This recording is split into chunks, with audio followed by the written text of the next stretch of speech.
मेरा नाम कनिका है और मैं एक आर्टिस्ट हूँ।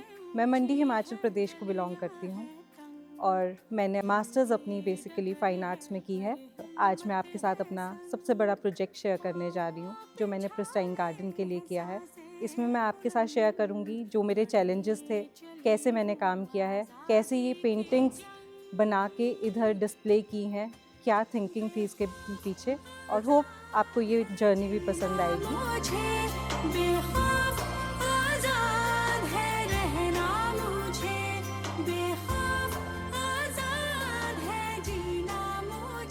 बेसिकली जब मैंने अपना कुदरत बाय कनिका के नाम से स्टार्ट किया अपना लेबल, उसे एक नेक्स्ट लेवल पर लेकर गई हूँ।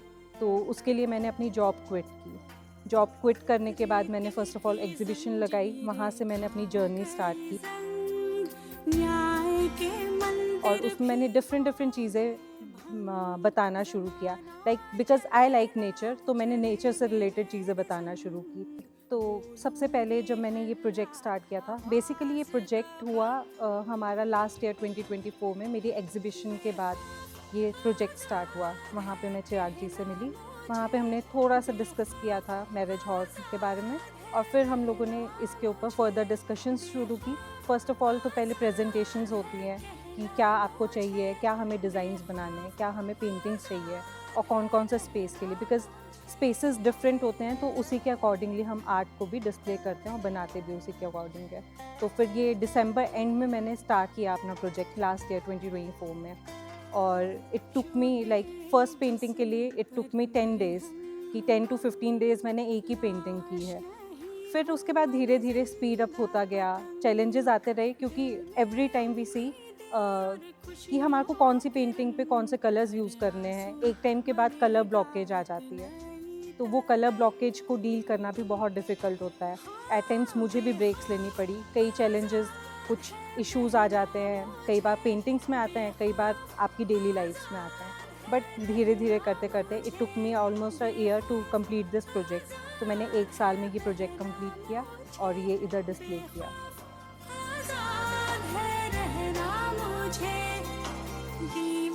मैंने मंडी में जब एग्ज़िबिट किया तो सबको वो चीज़ें भी बहुत पसंद आई और उसके बाद ये प्रोजेक्ट जब मिला तो इसमें भी मैंने अपने इम्प्रेशन छोड़ने की बहुत कोशिश की है। इट्स नॉट लाइक कि मैंने जो देखा है वही बनाया है, इट्स लाइक जो मेरी खुद की जर्नी है। क्या मैं पसंद करती हूँ, क्या आप पसंद करते हो, क्या मैं लेमैन को बता सकती हूँ, वो ईज़िली समझ सकें। तो मेरी पेंटिंग्स में आपको हर जगह पे नेचर की एक झलक दिखेगी। It is related to nature because I belong to Himachal, तो मैं नेचर से इंस्पायर्ड होकर ही अपना काम करती हूँ। तो ये सारी पेंटिंग्स इंस्पायर की गई हैं नेचर से, ड्रीम से, सेलिब्रेशन से और हैप्पीनेस से। लंबी डगर है पर हिम्मत है संग। एक-एक पेंटिंग को बनाने में 1 दिन भी लगा है कई बार और एक पेंटिंग को ही बनाने में 1 महीना भी लगा है। चली हूँ आज़ादी की जंग, बेखौफ आज़ाद है जीना मुझे। जब ये प्रोजेक्ट स्टार्ट हुआ था तो हमने हर एक एरिया को डिवाइड किया था, from DJ area to bar area to main hall, wedding hall to dining area and to rooms.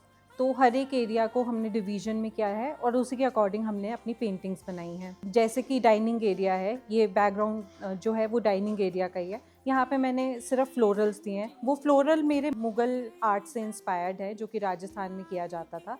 उसमें जो ब्रशेज़ हैं वो भी काफ़ी माइन्यूट यूज़ किए गए हैं, जैसे कि स्क्विरल ब्रश। वैसे ही डीजे एरिया है, वहाँ पे कलर्स और हैप्पीनेस दिखाई है बिकॉज़ वहाँ पे सब हैप्पी म्यूज़िक होता है, तो इसलिए हमने कलर्स दिखाए हैं।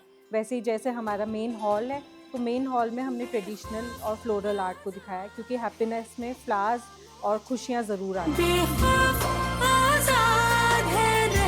इस जर्नी में मुझे मेरे हस्बैंड ने, मेरे पेरेंट्स ने, मेरी फैमिली ने, सब ने मुझे बहुत सपोर्ट किया है, तभी मैं ये एंड में ऑन टाइम डिलीवर कर पाई हूँ। तो मेरे लिए एक बहुत डिफ़िकल्ट टास्क था। मैं तो ये भी नहीं जानता था कैनवस किसको बोला जाता है। तो मैं बेसिकली शॉप्स पे गया, हमने क्वालिटी चेक करी, हर एक कपड़ा चेक किया कैनवस का कि कैसा होता है। कलर्स के पहले हमने सैंपल्स लिए, वो चेक करने शुरू किए कि कैनवस के साथ जा भी रहा है या नहीं जा रहा है। मेरा विज़न ये है कि अब अपने लेबल कुदरत आर्ट एंड डिज़ाइन को मैं काफ़ी ऊपर तक लेकर जाऊँ और सबको बताऊँ इवन मंडी में कि आर्ट में कितना स्कोप है, आप कैसे उसको वर्कआउट कर सकते हो न्यू टेक्नोलॉजीज़ के साथ और न्यू वर्कआउट्स के साथ, not only traditional but digital also. तो हमें कैसे आज के टाइम के साथ चलना है और कैसे हमें आगे बढ़ना है। नर्वसनेस भी है, प्राउड भी हूँ, क्योंकि जब मैंने ये हॉल स्टार्ट किया था तब ये देखने जब मैं आई थी फर्स्ट टाइम तो ये बिल्कुल रॉ था, इधर कुछ नहीं था। इवन एट टाइम मुझे समझ भी नहीं आ रहा था हमें स्टार्ट कैसे करना है, और आज ये हॉल पूरा कंप्लीट है। I am feeling so proud कि मैंने ये डिलीवर किया, ये पेंटिंग्स बनाई और ये इतने अच्छे से निकल कर आई हैं। हर एक पेंटिंग बहुत सुंदर लग रही है। होपफुली आपको भी पसंद आए। आजाद है रहना मुझे, दीवारें ऊंची है, गलियां है तंग, लंबी डगर है पर हिम्मत है संग, पाँव पे छाले हैं, सांसें